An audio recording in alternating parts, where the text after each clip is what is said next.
stroke of the paddle, 58-year-old Joe Mackay is reconnecting with his Métis ancestry. You know, my great-grandfather 5 generations ago came in this exact same canoe route, and that just happened to be by circumstance.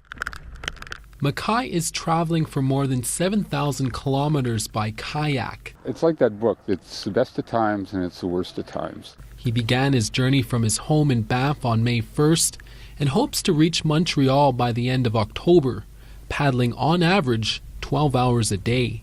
Well, it started out as midlife crisis, pre-planned. So, you know, like 15 years ago, I wanted to do one more big trip before I was too old to do one more big trip. And with 30 years of experience as a mountain guide, Mackay made sure he came well prepared. Right, what I got here is a wheel kit. So for stuff like dams and things like that. Right, I have here's a big dry bag, and then my bug out bag, which has got sunscreen, emergency blanket, sat phone. From hypothermia temperatures to high winds, Mackay has faced every kind of element Mother Nature can throw at him, including the difficulties here in the Qu'Appelle Valley. The section between Buffalo Pound and Lumsden was a nightmare. I mean, it was, you know, I must cross 30 beaver dams. Makes you wish you had a beaver skin hat and they'd come back into fashion after a while. The route he is traveling on is also one of the many routes Métis fur traders would use to ship their pelts to the Hudson Bay Company in the late 1700s. I don't see too many people talking about the fur trade story, and you don't see too many people talking about buffalo hunting stories and things like that. Back in the valley, Mackay will continue exploring his ancestry. I'm near as tough as they were. They were came from the days when the boats were made of wood and the men were made of steel. And one day, make it back home to his family. For me, I mean, if you're looking for one good trip, that's a good trip. Chris Sinachkate, CTV News, the Qu'Appelle Valley.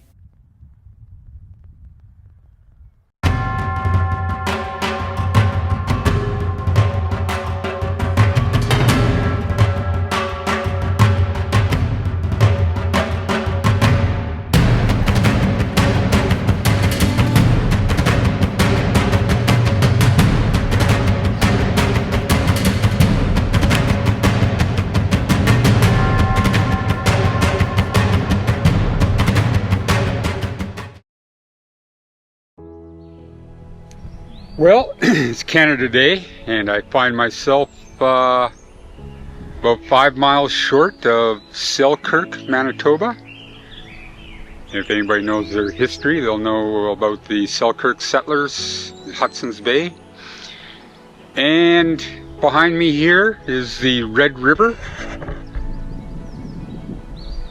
And it's been quite a trying week.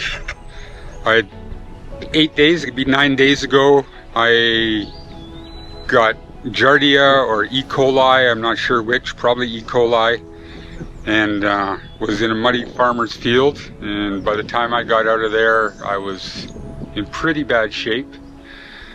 In fact, so much so that my blood pressure was 95/60, and I wasn't doing too well. They put me in the hospital for a day. And then after that I went and caught a bus to Brandon and spent 2 days in a hotel room recovering. Just sort of, couldn't hold the liquid stools, and I was dehydrated. Any liquids would go right through me. But eventually I got better. I shuffled my boat to Winnipeg. I rented a SUV and I put the boat on top, and away I went. Now, as of yesterday, I got back into the water on the Red River around 3 o'clock, and I paddled. I ended up having to do bandit camping in the town of Winnipeg, just on the river bank. Found a nice spot and just open bivvied, and then got up about 5 this morning, and it's started paddling. And then I've decided, I'm going to have some easier days going on till I get all my superpowers back. I feel I'm around 70% as far as my how much superpower I have back. So I'll take it easy for a week and just put in sort of half days to 3/4 day paddlings, take some breaks for lunch and things like that, instead of doing the marathon paddling that I was doing. but I'm feeling pretty good. And over behind me here, if you don't know if you can see, but there's a large Chinese Canadian family. Must be all the uncles and relatives and children, and they're enjoying Canada Day here also. So it's been great. You know, I'm feeling better. I'm feeling positive about the next stage of this trip. This trip is as much about the people that you meet than it is the paddling, you know. It's been amazing. I met two crazy dudes last night. They called me and asked me if I wanted to drink. They were fishing, and that was pretty funny. Anyhow, happy Canada Day, everybody.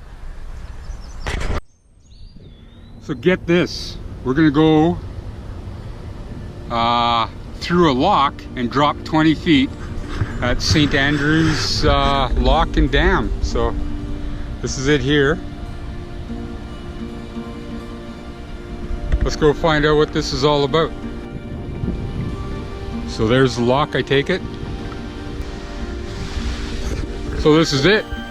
I'm in the lock, and apparently it takes about 20 minutes for the water to go down, and the gate in front of me will open and I can paddle away.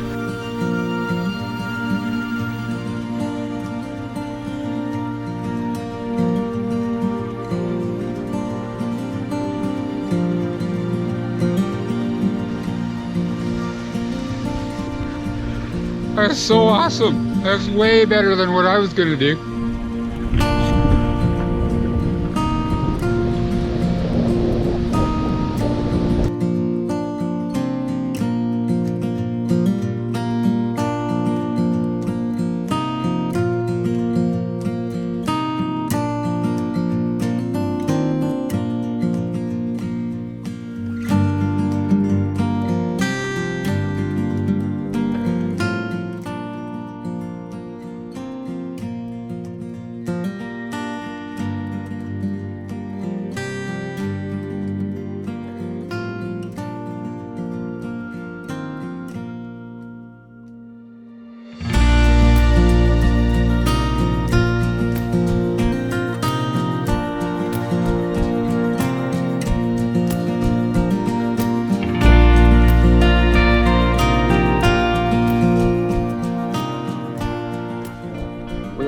Three of them. Just think, if the dragons are all wiped out, Okay, I'm in the a lot of expensive hardware delta leading into Lake Winnipeg, lost to hegemony. and it's it's big.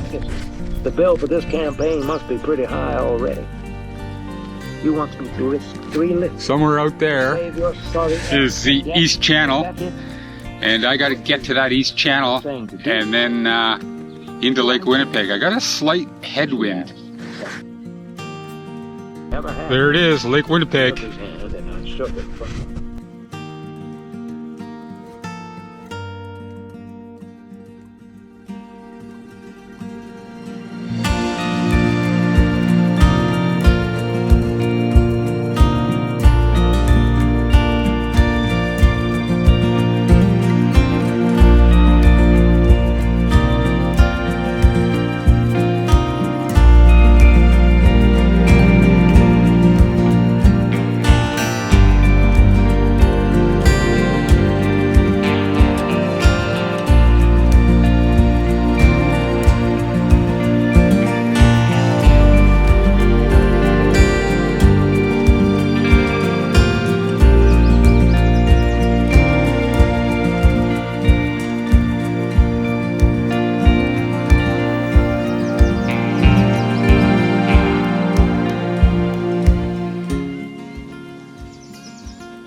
What is it? July 5th today, and I'm finally on the Winnipeg.